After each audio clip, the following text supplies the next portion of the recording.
So the last statement stated clearly that you have love for the arts. And judging by your introduction, it started when you were 15. Oh yeah. Yes. How did you discover you have love for art at such an early age? I think it's discovered the way we all do. When we were kids growing up, the first thing you know, the first time you ever sang was probably in church. The first musical instrument you ever played was probably in church. That's where it developed.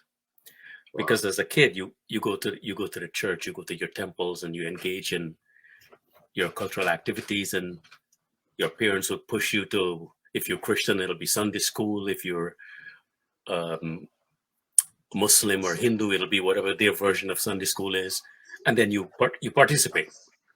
And to keep you involved, they will always do like a little show, and then you get on stage and you glorify yourself, and you feel powerful. So when I was a kid, same thing happened.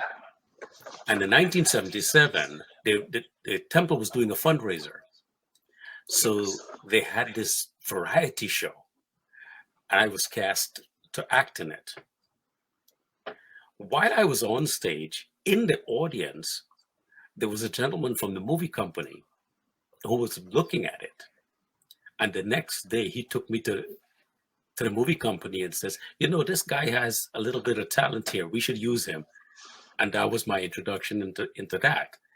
And in terms of music and singing and all of that, not that I'm a singer, it all started in the temple. Wow. Wow. And I think the same thing is true for most of the talent. Whitney Houston did the same thing. She used to sing with her mother in church. Yeah, yeah. It's amazing how most people's stories are like that. You start from the church, whereby a situation whereby there's less judgment. It's like you're just trying things out. You're just trying to find out who you are.